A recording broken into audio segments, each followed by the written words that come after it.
Hello everyone, my name is John and I am so excited to have you in my library today. Today's a very special video. We're going to be looking back at this month's reads for the month of January 2025. I'm excited to jump in and share with you what I've been reading and I hope you'll be excited too as well. I'm sure if you've been watching for a while, you're kind of sort of familiar with what I have been reading, but I thought it'd be great to make this little retrospective to kind of wrap up this month. Now, the first thing I read, and it was one of the first videos that I made a book discussion and review on, it was Ivanhoe by Sir Walter Scott.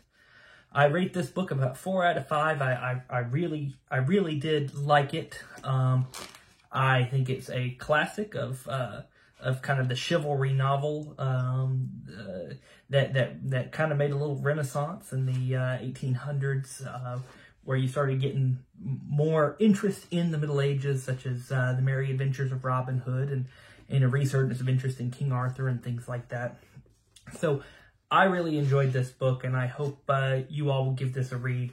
Yes, so I enjoyed that. This was my fiction pick for the month. I also read The Church History by Eusebius, edited by Paul L. Mayer. This was my nonfiction reading choice for the month, and this was a very good book. I really enjoyed it. I picked this one specifically because in Bible class we will be, at the church I attend, we will be going over church history, and so I thought it would be a great time to pull out this beautiful book here. Like I said in a video that I made some time ago, Eusebius is not by any means a modern scientific historian. He has many a bias. He can be misleading at times, but I will say that though I am no historian, I feel like Paul Mayer, the editor, does an excellent job at providing very thorough footnotes and backgrounds and historical context to what Eusebius is saying. So, this is a pivotal and important work to detail the history of the church from the apostles to Constantine, and definitely important, but where Eusebius tends to kind of stray one direction or another, as many ancient historians tend to do.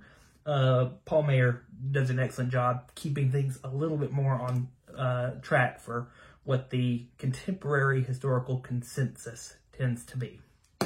Anyway, that was that. I also, in preparation for my Julius Caesar video, which I put out, I guess, last Sunday, at the time of this recording anyway, I read a couple of books to kind of prepare myself for that.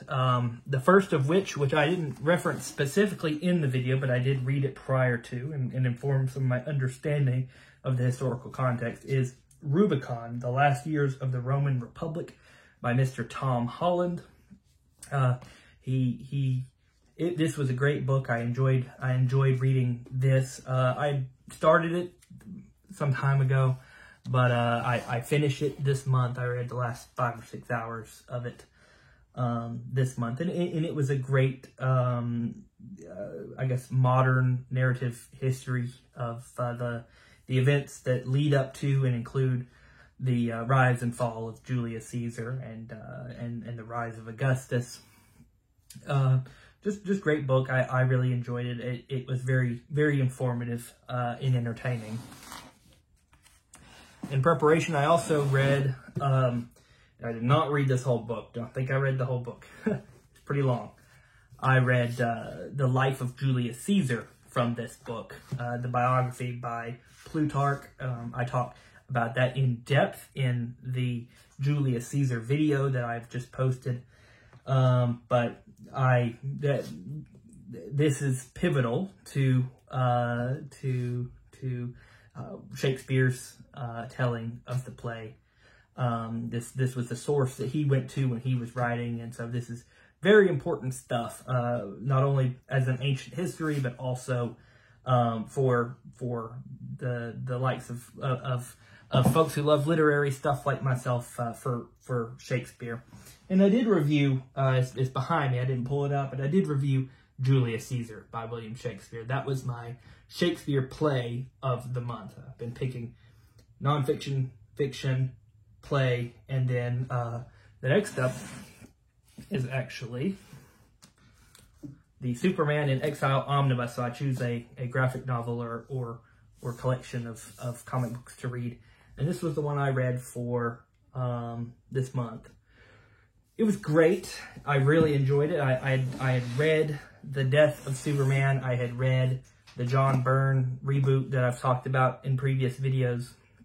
This bridges some of that gap, not all of it, but some of that gap between those two events, between the origin that John Byrne does and the death of Superman, but about 7-8 years later. Tells the story of what would happen what happens when Superman takes the life. He executes 3 criminals responsible, Kryptonian criminals responsible for killing billions. And the weight of what he did has him in such turmoil inside himself that he doesn't feel like he can be around humanity anymore safely. And he makes a trip through space to kind of find himself and to come to terms with his guilt about what he had done. It was great. I think that the story itself was wonderful. I think the build up to the story, the idea of Superman, this is a personal opinion, of course, about the character, so not one that's that others have to share by any means. But Superman, to me, generally is pretty self-assured. The idea that he would leave the Earth without its foremost superhero because he feels kind of bad for doing a thing seems a little silly. But the story itself is great. He ends up on a gladiator planet called Warworld, and it kind of becomes a gladiator storyline. It's fun. It's great comic book fun. Enjoyed it. The last book I read was in preparation for the reading event that we're going to be doing next month. More information about what that reading event will be in a coming video that will be out later this week, hopefully, Lord willing. I read The Hardy Boys, #1, The Tower Treasure, by someone under the pen name of Franklin W. Dixon. Franklin W. Dixon was not a real person, but a pseudonym for a lot of different rotating authors.